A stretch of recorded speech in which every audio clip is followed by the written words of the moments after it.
ورحمة الله وبركاته. إن الحمد لله نحمده ونستعينه ونستغفره ونؤمن به ونتوكل عليه ونعوذ بالله من شرور أنفسنا ومن سيئات أعمالنا. وإذ قلنا للملائكة اسجدوا لآدم فسجدوا إلا إبليس أبى واستكبر وكان من الكافرين. وقلنا يا آدم اسكن أنت وزوجك الجنة وكلا منها رغدا حيث شئتما ولا تقربا هذه الشجرة فتكونا من الظالمين.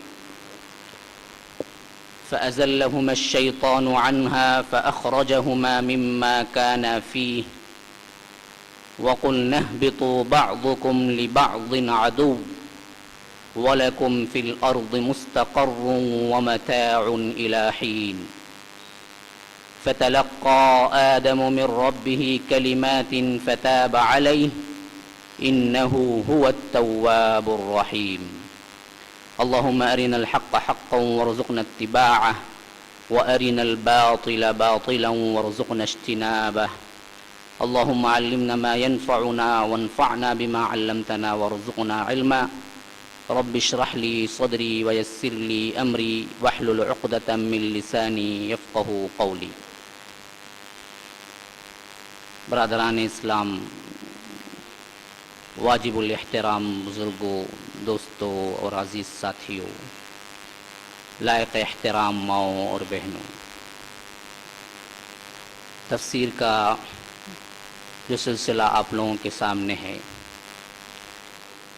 اس میں ہم نے گزشتہ کا جو مضمون پڑھا ہے، اس میں اللہ تعالی نے تخلیق کائنات کے بعد تخلیق انسانیت کے بارے میں تفصیل بتائی ہے،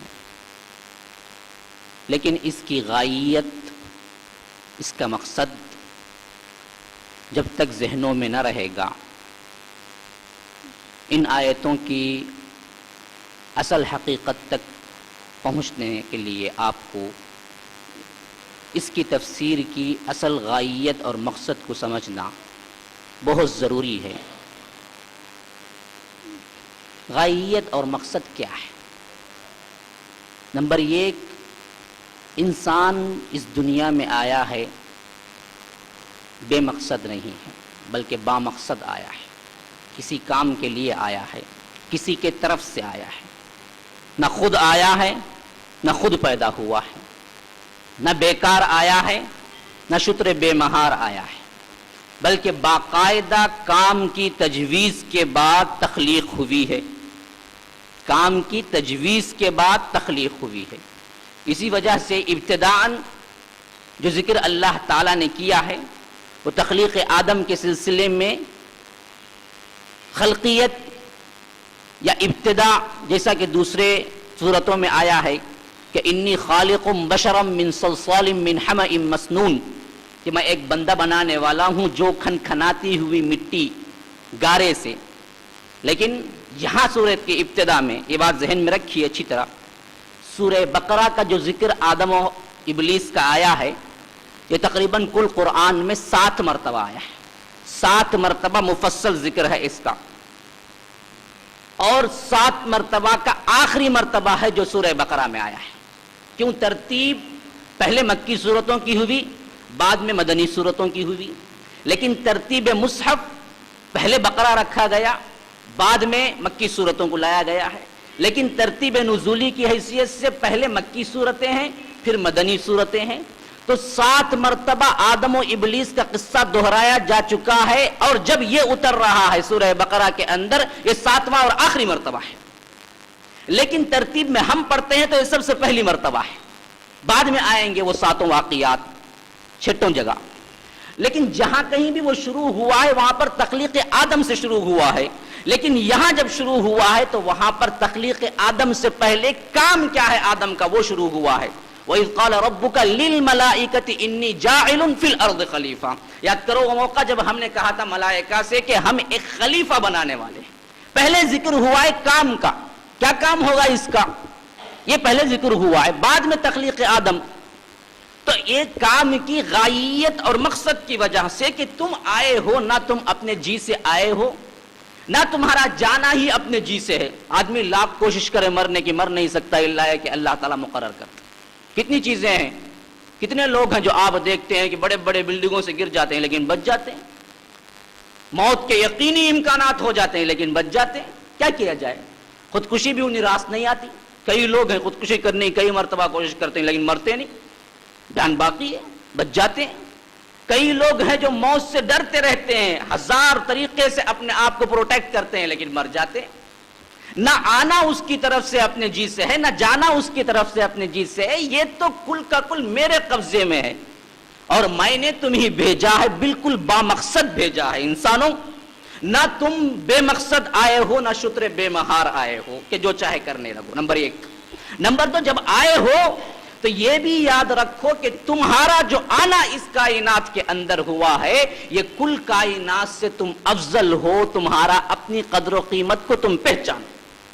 یہ نہیں کہ تم اپنے آپ کو ذلیل کرنے لگو، یہ نہیں کہ تم اپنے آپ کو ان چیزوں سے ڈرنے لگو یا ان چیزوں کے سامنے اپنے سر کو جھکا دو جو تمام چیزوں کو صرف تمہارے لیے پیدا کیا گیا ہے. یہ کل کائنات تمہارے لیے ہے. تم اتنے معزز ہو، حتیٰ کہ اتنے معزز ہو گئے کہ ہم اس کی اعزاز کے طور پر کل ملائکہ سے سجدہ لیا تھا. ورنہ اگر دیکھا جائے تو حقیقتاً سجدہ صرف اللہ کے لیے، کسی کے لیے سجدہ جائز نہیں ہے. امت محمدیہ کی شریعت محمدی میں تو کسی کے لیے جائز نہیں ہے، کسی کے لیے. ہاں پچھلی امتوں میں تھا، پچھلی امتوں کی شریعتوں کے اندر اعزاز کے طور پر سجدہ کرنا جائز تھا، عبودیت کے طور پہ نہیں، عبادت کے طور پہ نہیں، تعظیم کے لیے جھکنا جائز تھا. جیسا کہ ہم دیکھتے ہیں کہ حضرت ایوب، حضرت یوسف کے سلسلے میں ان کے بھائیوں نے سجدہ کیا تھا. انی رأیت احد عشر کوكبا والشمس والقمر رأیتهم لی ساجدین، سجدہ کرتے ہوئے ہم دیکھتے ہیں. ورفع ابویہ علی العرش وخروا له سجدا. جب وہاں پر پہنچے، کہاں پر؟ مصر میں، یوسف کے پاس، ان کے بھائیوں نے اور ان کے ماں باپ نے سجدے میں گر پڑے. تعظیم کے لیے جائز تھا.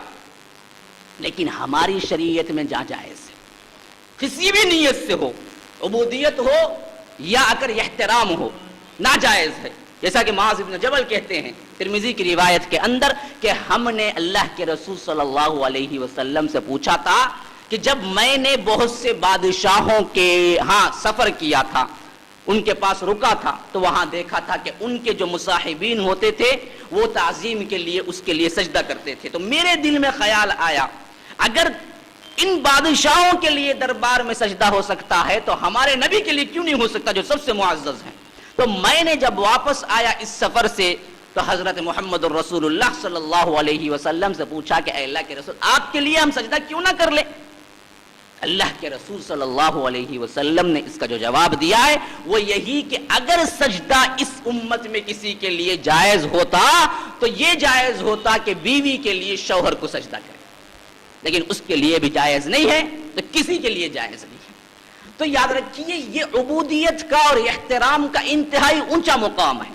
اگر عبودیت کی نیت سے ہو، اگر احترام کی نیت سے ہو، اسی اونچے مقام کا تذکرہ اللہ تعالیٰ ان آیتوں میں کر رہا ہے کہ وَإِذْ قُلْنَا لِلْمَلَائِكَةِ اسْجُدُوا لِآدَمَ. اب آئیے اصل مضمون کی طرف، مقاصد کو ذہن میں رکھیں، پھر آیتوں کا ترجمہ اور ترجمانی ہم کریں گے اور تفسیر کے نقطوں کو میں بیان کروں گا. یہاں پر آیت وَإِذْ قُلْنَا لِلْمَلَائِكَةِ اسْجُدُوا لِآدَمَ فَسَجَدُوا إِلَّا إِبْلِيسَ، اس کی ترجمہ گزشتہ کے مضمون میں گزر چکا ہے. مضمون کی مناسبت سے میں نے ایک آیت اوپر سے کیا ہے چارٹ بنائی ہے آپ کو. تو اس حیثیت سے یاد کرو وہ موقع، قلنا، جب ہم نے کہا تھا للملائکہ، ملائکہ سے، فرشتوں سے، اسجدوا لآدم، آدم کے لیے سجدہ کرو. فسجدوا، پس سب نے سجدہ کیا، الا ابلیس، سوائے ابلیس کے. ابا، انکار کیا، واستکبر، تکبر میں پڑ گیا، وکان من الکافرین، اور کافروں میں سے ہو گیا. اب آیت میں دیکھیے سجدے کا لفظی ترجمہ ہم کیا کریں گے؟ سجدہ ہی کریں گے. بہت سے مفسرین نے اس کے اور معنی لیے، تذلل کے لیے، احترام کے لیے، لیکن وہ جو انتہائی اعلیٰ مقام ہوتا ہے احترام کا، یہ کس سے کروایا جا رہا ہے؟ انتہائی مقدس جماعت سے. آپ کون نہیں جانتا، ہم بھی فرشتوں کی مثال دیتے ہیں معصومیت کے لیے. آپ بھی کہتے ہیں کوئی معصوم ہو، کوئی معزز ہو تو فرشتہ صفت انسان ہے جی.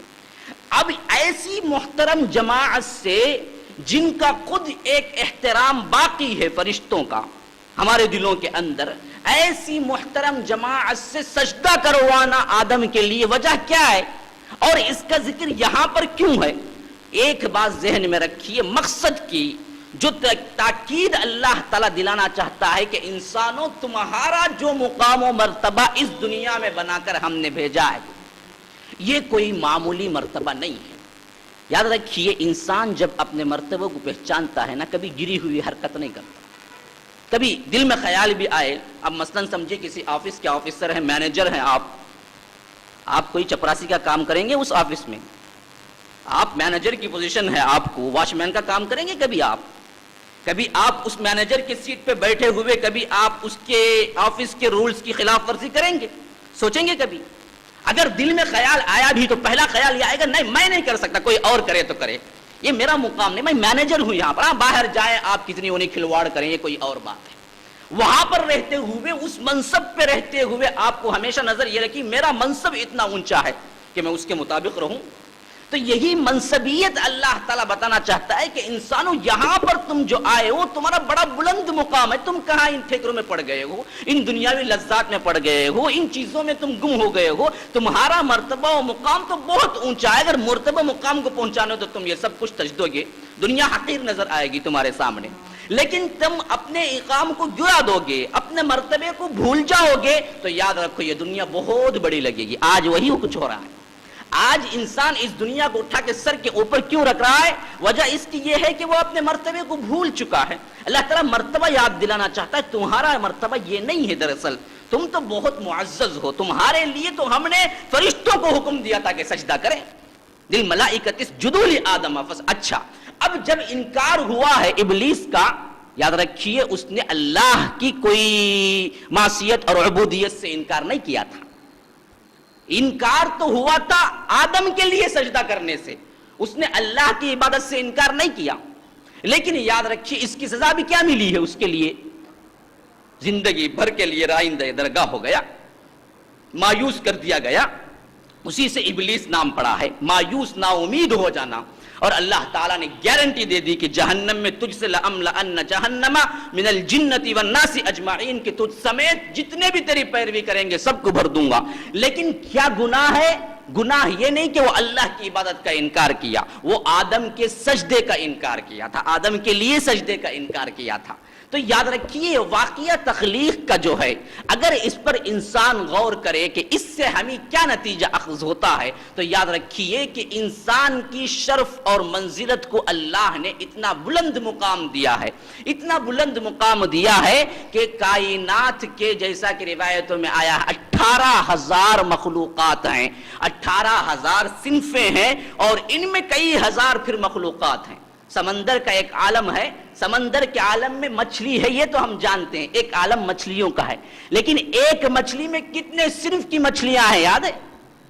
کوئی اندازہ کر سکتا ہے؟ سائنس پہنچی ہے، بڑے بڑے کیٹیگریز بنائی ہے، جماعتیں بنائی ہیں. نباتات میں الگ الگ جماعتیں ہیں، حیوانات میں الگ الگ جماعتیں ہیں. لیکن پھر کیا کوئی دعویٰ کر سکتا ہے کل دنیا میں کتنے صنف ہیں؟ سب کچھ سائنس نے جان لیا ہے؟